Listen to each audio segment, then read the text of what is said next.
ശബരിമലയിലെ ദ്വാരപാലക ശില്പങ്ങളുടെ സ്വർണ്ണപ്പാളി ഇളക്കിയ സംഭവത്തിൽ തിരുവിതാംകൂർ ദേവസ്വം ബോർഡിനുണ്ടായത് ഗുരുതര വീഴ്ചയാണ്. 7-ാം തീയതി രാത്രി സ്വർണ്ണപ്പാളി ഇളക്കിയെങ്കിലും സ്പെഷ്യൽ കമ്മീഷണറെ അറിയിച്ചത് 8-ന് വൈകിട്ട് മാത്രമാണ്. 38 പവനോളം സ്വർണ്ണമാണ് ചെന്നൈയിൽ കൊണ്ടുപോയി ഉരുക്കിയത്.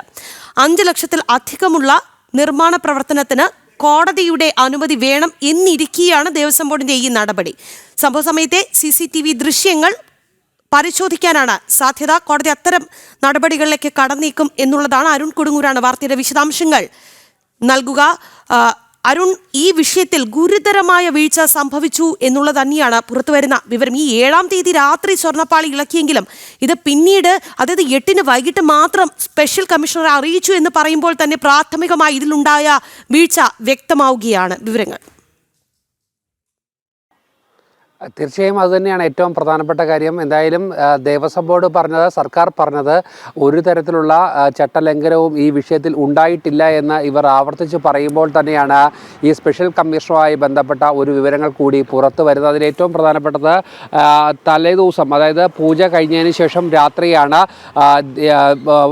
നടയടച്ചതിന് ശേഷമാണ് ഈ ദ്വാരപാലകരുടെ സ്വർണ്ണപ്പാളി പൂർണ്ണമായും ഇളക്കി മാറ്റുന്നത്. പക്ഷേ ഈ സമയങ്ങളിലൊന്നും തന്നെ സ്പെഷ്യൽ കമ്മീഷണറോട് ഈ കാര്യങ്ങൾ അറിയിച്ചിരുന്നില്ല. ഇതിനുശേഷം പിറ്റേ ദിവസം രാവിലെ ഇത് ചെന്നൈയിലേക്ക്, അതായത് സംസ്ഥാനം കടന്നുകൊണ്ട് ഈ സ്വർണ്ണപ്പാളികൾ കൊണ്ടുപോവുകയാണ്. ആ സമയത്തും പറഞ്ഞിട്ടില്ല.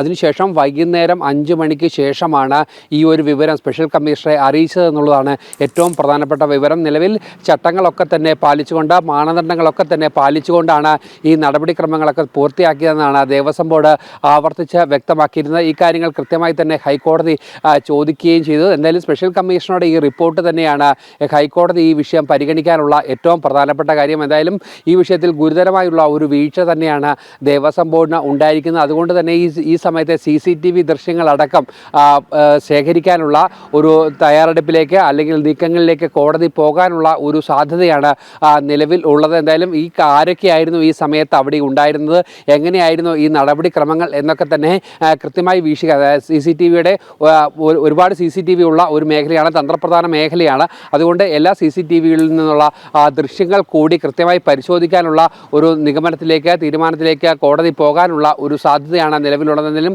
കഴിഞ്ഞ ദിവസം കേസ് പരിഗണിച്ചപ്പോൾ അതിരൂക്ഷമായ വിമർശനമായിരുന്നു ദേവസ്വം ബോർഡിന് ഉണ്ടായിരുന്നത്. അതിലേറ്റവും പ്രധാനപ്പെട്ടത് ഉണ്ടായ ചട്ടലംഘനങ്ങളൊക്കെ തന്നെ ഓരോന്നും ചോദിച്ചുകൊണ്ട് കൃത്യമായി തന്നെ മറുപടിയില്ലാത്ത രീതിയിലേക്കുള്ള ചോദ്യങ്ങളായിരുന്നു ഉണ്ടായിരുന്നത്. എന്തായാലും രേഖകൾ കൃത്യമായി ഹാജരാക്കാനുള്ള ഒരു കാര്യമാണ് ഇപ്പോൾ നിലവിൽ ദേവസ്വം ബോർഡിനോട് കോടതി ആവശ്യപ്പെട്ടിരിക്കുന്നത്. അതോടൊപ്പം തന്നെ ഇതിൻ്റെ സ്പോൺസർ സംബന്ധിച്ചുള്ള വിവാദങ്ങളൊക്കെ തന്നെ അങ്ങ് കത്തി നിൽക്കുകയാണ്. ബാംഗ്ലൂർ സ്വദേശിയായ ഒരു ഉണ്ണികൃഷ്ണൻ പോറ്റിയാണ് ഈ നിർമ്മിച്ച് നൽകാം, അറ്റകുറ്റപ്പണി നടത്തി കൃത്യമായി കൊടുക്കാമെന്ന് പറഞ്ഞിരിക്കുന്നത്. ഇത് ആരാണെന്നടക്കമുള്ള ഒരു പ്രധാനപ്പെട്ട ചോദ്യം കൂടി ഹൈക്കോടതി മുന്നോട്ട് വെക്കുകയും ചെയ്തിരിക്കുന്നത്. എന്തായാലും സംഭവം വലിയ വിവാദമാകുന്നതിനിടയിലാണ് ഈ ഒരു കാര്യങ്ങൾ കൂടി പുറത്തു വരുന്നത്. എന്തായാലും വരും ദിവസങ്ങളിലും വരും മണിക്കൂറുകളിലുമൊക്കെ തന്നെ പ്രധാനപ്പെട്ട വാർത്തയാകാനുള്ള ഒരു സാധ്യത തന്നെയാണിത്. കാരണം കഴിഞ്ഞ ദിവസം അത്ര ഒരു വിവാദമുണ്ടായിരുന്നു. ചട്ടങ്ങളൊക്കെ തന്നെ പാലിച്ചുകൊണ്ട് ഒരു ചട്ടലംഘനവും ഈ വിഷയത്തിൽ ഇല്ല എന്നുള്ള ഒരു കൃത്യമായ നിലപാടായിരുന്നു ദേവസ്വം ബോർഡും ഈ വിഷയത്തിൽ എടുത്തിരുന്നത്. പക്ഷേ